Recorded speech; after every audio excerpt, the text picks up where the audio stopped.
முதல் முறையாக ஆறுதல் பெற வந்தவர்களோடு விஜய் சந்திப்பு அப்படிங்கிற ஒரு செய்தியே ரொம்ப அருவருப்பா உறுத்தலா இருக்கு. எனக்கு அவமானமா இருக்கு. உன்ன போய் கோட்டையில நான் சந்திக்கணுமா? எனக்கு அவமானமா இருக்கு. அண்டம் கிடுகிடுன்னு நடுங்க போகுது. அப்படி பார்க்கணுமா? ஏதோ அவருக்கு ஒரு சிக்கல் இருக்கு. இப்படி அந்த சிக்கல் இருக்கு. இல்ல, அந்த நெருக்கடி இருக்குது, அது உண்மைதான். அதனாலதான் நான் என்ன சொல்றேன்னா, பாவம் இப்படியே வீட்டிலே இருந்துக்கலாம். என்ன இப்ப நாளைக்கு தேர்தல் பிரச்சாரத்துக்கு வரும்ல, தேர்தல் பிரச்சாரத்துக்கு வரும்போது மாறு இடத்துல வருவாரு. ஐயா தர்மங்கிரம ஏதாச்சும் பண்ணுங்க ஐயா. ஃபாலோ பண்றியாடா பாடி ஸ்டூடா? அடிச்சு பல்லலாங்க. அரசியல் நமக்கு ரொம்ப ஈஸி, அசால்ட்டா பண்ணுவேன். கரூர்ல பாதிக்கப்பட்ட மக்களை நீ எப்படி சந்திப்ப? கரூர் இல்ல, கரூர்லையா? இப்போ நான் பாதிக்கப்பட்ட மக்களுக்கு ஆறுதல் சொல்ல போறேன். மாமல்லபுரம் வாங்க அடே அப்பா, ரொம்ப ஈஸியா இருக்குது உங்க அரசியல். அது சரி, ஓட்டு போடுறதுக்கு மக்களை எப்படி கூப்பிடுவேன்? ஓ, ஓட்டு போடுறதுக்கா? கொஞ்சம் என்ன பண்ற? பணம் வாங்க இருக்குமா? சரி, மக்களுக்கு வேற பிரச்சனை வந்தா என்ன பண்ணுவேன்? பனையூர் வாங்க. எல்லாத்துக்குமே பனையூர் தான் வரணுமா? ஆமா ஆமா, எல்லாமே பனையூர் தான். இல்ல, இவருக்கு போய் டூ போடுவாரா? அப்ப நெருக்கடி வராதா? அப்ப இதே மாதிரி ரசிகர்கள் பின்னாடி போக மாட்டாங்களா? தேர்தல் பிரச்சாரத்துக்கு வர மாட்டீங்க.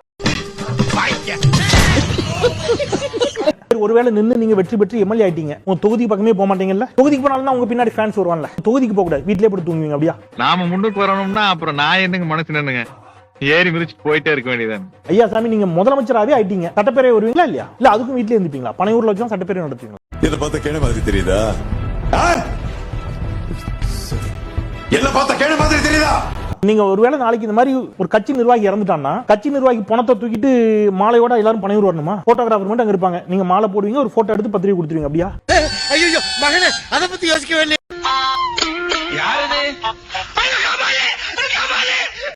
என்னப்பா இது புட்டு புடிச்சுக்க கால எல்லாம் விழுந்துகிட்டு இருக்கேன். காலில் விழுறதுன்னு முடிவு பண்ணதுக்கு அப்புறம் பெரியவங்க என்ன சின்னவங்க என்ன, அதனாலதான் எல்லாரு காலையும் விழுந்துட்டேன். இத பார், நாங்க ஒண்ணு காசை வாங்கிட்டு லாரியில ஏறி வர அரசியல் கூலிங் இல்ல. நீ போன் சொன்ன ஓடி போறதுக்கு. நீ செஞ்ச கொடுமைக்கெல்லாம் முடிவு கட்டணும் கொதிச்சு போந்திருக்கிற கூட்டம். இந்த கூட்டத்துக்கு முன்னாடி ஒரு ரவுடித்தனம் செல்லாதுடா.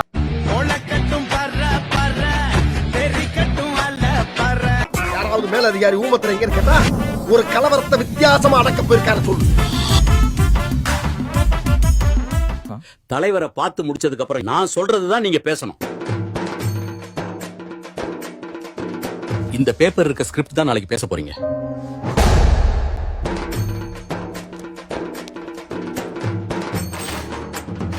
I am the reason for all this. I don't know what I am going to do. உள்ளார யாருக்கும் அவங்களுக்கு இடம் இல்ல. அவருக்கு பாடி கார்டோ செல்லோ வீடியோவோ எச்சோலையும் கிடையாது அவர்கிட்ட. ஒருத்த மட்டும்தான் இருந்தாரு, ஒரு பாடி கார்டு இல்ல, ஒரு செக்யூரிட்டி ஆபீசர் இல்ல. மண்டலத்தில் இருக்கும் பரமபிதாவை தெரிந்தும் தெரியாமலும் அறிந்தும் அறியாமலாம் செய்த சகல பாவனும் பொறுத்து மண்ணு தருப்புரி வேண்டும் ஆண்டவரை டீச்சர் நான் போட்ட ரோசித்து மன்னித்து இந்த பாவிக்கு பாவல் மட்டும் தர வேண்டும் ஆண்டவரை மன்னிக்க வேண்டும் ஆண்டவரை. விஜய் தரப்பு வந்து பதில் சொல்லி ஆகணும், வேற ஒண்ணும் இல்ல. அவங்க சொன்னது நினைவு நினைக்கிறேன். தாவேகா வழக்கறிஞர் தான் அதை சொன்னாரு. ஏதோ மார்ச்சவரிலிருந்து ஒரு 49 பாடி எடுத்துட்டு வந்துட்டு இதுதான் இந்த டிஎம்கே கவர்மெண்ட் காமிக்குதுன்னு ஒரு வார்த்தை சொன்னாங்க. இது ரொம்ப அபத்தமானது. அதாவது செத்து போனவங்க எங்க ரசிகரோ எங்க ஆட்களோ எங்க தொண்டர்களோ இல்லை என்பதுதான் முதல்ல அவங்க வச்சது. இந்த சம்பவம் நடந்த போது பதட்டத்தில் இருந்தும் இது வந்து விடுபடுவதற்காகவும் அவங்க பல்வேறு விஷயங்கள் சொன்னாங்க. உண்மைக்கு மாறா செயற்கையா நடந்துச்சு, ஸ்ப்ரே அடிச்சாங்க, திட்டமிட்டு கொலை பண்ணிட்டாங்க, கத்தி குத்து நடந்ததெல்லாம் சொன்னாங்க. அப்புறம் செத்து போனது இதெல்லாம் எங்க கூட்டத்துக்கு வந்தவங்களே கிடையாது, எங்கேயோ மார்ச்சவரிலிருந்து வந்த ஆட்கள் எல்லாம் சொன்னாங்க. இப்ப 41 குடும்பம் போயிருக்கேன். இவங்க எல்லாம் இப்படி மார்ச்சவரிலிருந்து வந்த அந்த குடும்பத்தாரா உண்மையிலே கரூர் தெரிசில செத்தவங்களா? சரி, ஒரு தனியார் சத்திரம் தான் கொடுக்க மாட்டேங்கிறாங்க சில அழுத்தத்தின் காரணமாக. அந்த சத்தத்தில் இருக்கிற மேனேஜர் சொல்லும்போது சொல்லி தான் கொடுக்குறாரு. சில அழுத்தம் ஒண்ணு சொல்ல எங்களால கொடுக்க முடியல சார், புரிஞ்சுக்கங்க. நீங்க வேற எதுவும் சொல்லாம புரிஞ்சுக்கங்க. நீங்க சொல்லிருக்காங்க, ஆமா இந்த ஈவென்ட்டுக்கு எங்களால கொடுக்க முடியல, தவறா எடுத்துக்காதீங்க, புரிஞ்சுக்கங்க நீங்க அப்படின்னு சொல்லி கொடுக்குறாங்க. சரி, சென்னையில நடத்துவோம் அப்படின்னு சொல்லிட்டு சென்னையில பிளான் பண்ணுவாங்க. சந்தேகம், கரூர்ல அடக்குமுறை ஏவி விடக்கூடிய திமுக அரசு மாமல்லபுரத்துல ஏவி இருக்கலாம்ல? மாமல்லபுரம் எங்க இருக்கு? தமிழ்நாட்டுல தானே இருக்கு. முட்டா பயில சார், அவங்க எல்லாம் அறிவியட்ட பயில சார். இவங்க போற ஊசி போட்டு கொண்டு வரணும் அப்படின்னு ஊசி போட்டு கொண்டு கடல் எள்ளி போட்டணும். இவங்க இந்த பூமிக்கு தேவையில்லாத எக்ஸ்ட்ரா வெயிட் ஒண்ணு விடுவான்ற முட்டாள இதுக்கு எல்லா வரிசையிலையும் வச்சு வெட்டிடணும். அதுதான் சார் சொல்ல வரேன். நான் அடக்குமுறையும் சொல்லவே இல்லையே. இல்ல, நான் அடக்குமுறையும் சொல்லவே இல்லையே. மர்க்கா சொல்லு. நான் அடக்குமுறையும் சொல்லவே இல்லையே. எங்கேயாவது திமுக அடக்குமுறையும் சொன்னேன். அப்ப எதுக்கு சத்திர அட்வான்ஸ் கிடைக்கல சார்? அவங்கள தான் போய் கேட்கணும். நீங்க அழுத்தம் சொன்னீங்கல்ல, அவங்க சொன்னதை நாங்க சொன்னோம். அந்த இடத்துல வந்து யாரோ அழுத்தம் சார், எந்த அழுத்தமா இருக்கும் சொல்லுங்க. வீட்டுக்கு போய் அவரு போய் ஆறுதலை சொல்லி அவங்களுக்கு ஒரு பக்க பலமா ஒரு 4 வார்த்தை பேசிட்டு வரணுமா, இல்ல இவரை தேடி வரணுமா? இவரு செத்துட்டாரா என்ன இவரை தேடி வரதுக்கு? நான் பயிரா போடுங்கண்ணே. சினிமாவுல காட்டலையும் ஜோக் அதானா, சாரதி தெரு மாலை தெரு பாச்சி திருப்பிடுவேன் காட்டிடுவேன். என்ன பண்ண? ஒண்ணுமே பண்ணலையே. நீ தோத்துட்டேன்னு முன்னாடி நொல்லு அழனாலும் நீனே ஒத்துக்கிற வரைக்கும் நீ தோக்கல. டேய் வாடா, அச்சனரு வில்லு அச்சனு சொல்லு இவனோட வில்லு கொய்க்காது. ஒரு ஆறுதல வார்த்தை பேசுங்க, பேசலையே அப்புறம் எப்படி உனக்கு வந்து ஓட்டு போடுவாங்க? எப்படி செய்வாங்க? எதுவும் செய்ய மாட்டாங்க. நினைச்சு கூட பார்க்காத. சினிமாவுல தான் உன் திரைப்படம் ஓடும், அரசியல்ல உன் திரையெல்லாம் செல்லாது, வேலைக்கு ஆகாது. சின்ன வயசுல நான் படிச்சிருந்தா இன்னைக்கு பெரிய ஆளா வந்திருப்பேன் ப்ரோ. புடிங்கிருப்ப போட போய் ஸ்ட்ராங்கா டீ வாங்கிட்டு போ. ஆக்சுவலா நிறைய ஆக்டர்ஸ் வந்து தற்கூரிங்களா தான் இருப்பானுங்க. ஆனா இவனுங்க மைக்கு பிடிச்சி நம்மளுக்கு அட்வைஸ் பண்ணுவாங்க ஆடியோ லான்ச்ல. வாழ்க்கைங்கிறது என்னன்னா அப்பா கூப்பிட்டு வந்து சினிமால விட்டுருப்பாரு. இவனுக்கு வந்து டேய் எஜுகேஷன் லோன்னா உனக்கு என்னன்னு தெரியுமாடா? சரியா, பர்சனல் லோன் வாங்கிருக்கியாடா, வீட்டு வாடகை கட்டிருக்கியாடா, இஎம்ஐ 2 வீலர் இஎம்ஐ கட்டிருக்கியாடா, 9 மணிக்கு பஞ்ச் அடிச்சுட்டு ஈவினிங் 5 மணிக்கு உள்ள உட்காந்துருக்கானா தெரியுமாடா உனக்கு? இவனுக்கு வந்து நம்மளுக்கு வாழ்க்கைங்கிறது என்ன அப்படின்னு மோட்டிவேஷன் பண்ணிடுவாரு. நம்மளுக்கு இவனுக்கு சொல்லுவானுங்க. நீ கேட்ட ஒவ்வொரு கேள்வி என்ன செருப்பால் அடிச்ச மாதிரி இருக்குடா. மாதிரி இல்ல, உண்மையிலே செருப்பால தான் அடிச்சது. எவன் காசு நீட்டானு கை நீட்டிடுறீங்களா? திரும்புடா. உலகத்திலே சுயமரியாதை பத்தி அதிகமா பேசுறதும் தமிழன் தான், அது அடிக்கடி அசிங்கப்படுத்துறதும் தமிழன் தான்.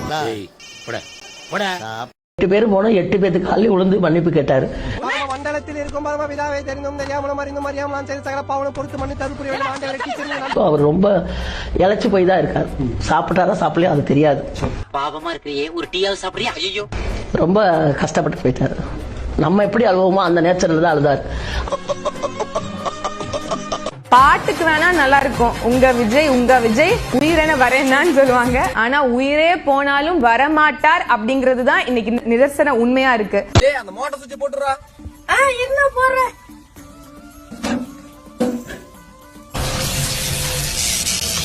காப்பாத்துல கரண்ட் அடிக்கிறேன். ஒரு செகண்ட் வரேன்.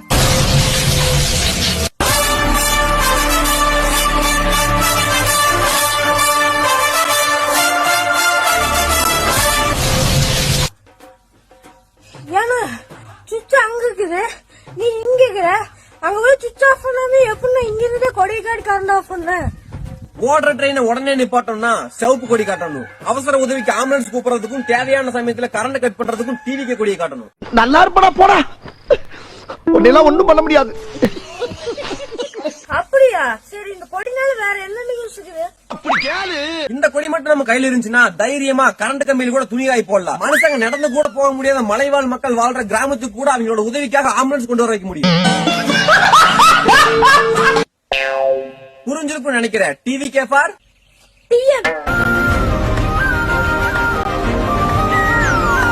அப்ப அங்க உள்ளே என்ன நடந்தது என்பது குறித்தும் நீங்க வந்து தகவல் ஊகங்களை தான் பேச வேண்டியிருக்கிறது என்று சொல்லும் பொழுது அது நமக்கு சுருக்கமாக சொல்கிற விஷயம் ஒன்றுதான்.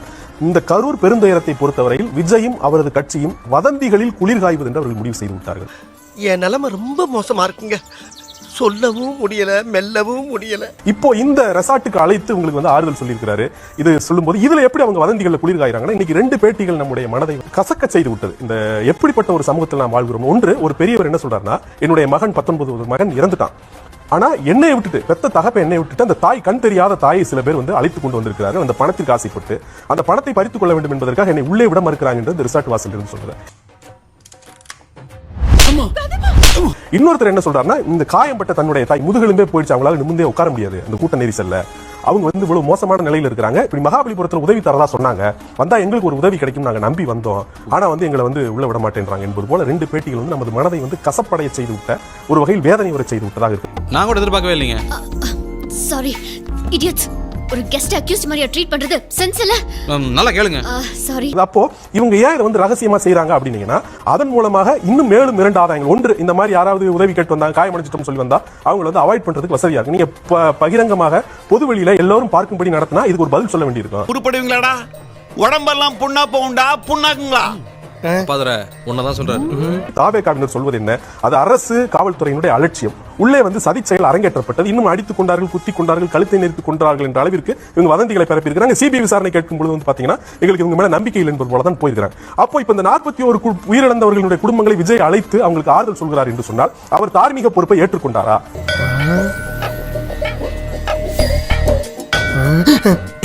இந்த கேள்விக்கு பதில் சொல்ல முடியாம எப்ப தவிர்த்தலாம்னா நீங்க இந்த மாதிரி ரகசியமா நடத்துனீங்கன்னா உள்ள என்ன நினைச்சு ஏது நினைச்சுனே தெரியாம நம்ம வசதிக்கு கல்ல விழுந்தாரு, கட்டி பிடிச்சாரு, கண்ணீர் விட்டாரு, என்ன வேணாலும் சொல்லிக்கலாம். அப்போ இந்த வதந்திகள் மூலமும் குளிர்காய முடியும் என்று தாவேகா கருது. நாதாரித்தனம் பண்ணாலும் நாசுக்கா பண்ணணும்டா. ஆனா நம்ம பண்றது 4 பேருக்கு புரியப்படாது, தெரியப்படாது. அவ்வளவுக்கு கிரைண்டரா கிரைண்ட். நீங்க ஒரு வில்லேஜ் விஞ்ஞானி பாஸ். என் மூஞ்சிக்கு முன்னா எதையுமே தனக்கு நடந்தா உணரும் போதுதான் அந்த வழியோட ஆணை என்னங்கிறது உனக்கு புரியும்.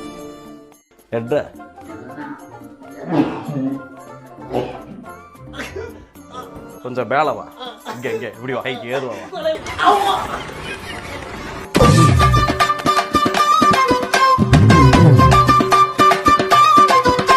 ஃபீலிங்ஸ் கிடையாது. ஏன்னா நான் அப்படிப்பட்ட ஆளும் கிடையாது. தயவு செஞ்சு ஒருத்தவங்க ஃபீலிங்ஸ் புரிஞ்சு பேச கத்துக்கோங்க. விஜயகாந்த் தான் நான் சொல்றேன். மத்தவங்க கூட நான் விட்டுருவேன். தேவையில்லாம எந்த கேள்வி கேட்டாலும் இண்டிவிஜுவல் ஐடிக்கு சப்போர்ட் பண்ணிட்டு அபியூஸ் பண்றீங்க என்னைய. நான் என்ன தப்பு பண்ண சொல்லுங்க பாப்போம். ஈஸியா ஆக்டிங்ன்றீங்க. ஆக்டிங் அர்த்தம் தெரியுமா உங்களுக்கு எல்லாம்?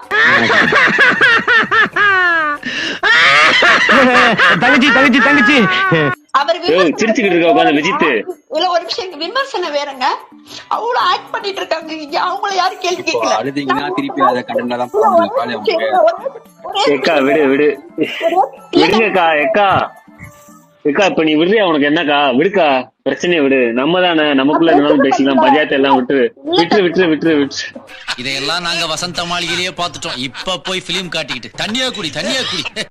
அதை விட பெரிய கொடுமை என்னன்னா, கரூர்ல ஐயா விஜய் அவர்களை பார்க்க போய் செத்து போச்சு 41 உயிர், வயிற்றுக்குள்ள இருந்த 2 உயிர், மொத்தம் 43 உயிர். இப்ப மற்றவர்கள் செய்தியாளர்கள், ஊடகவியலாளர்கள் போய் பேட்டி கேட்கிறாங்க, நேர்காணல்.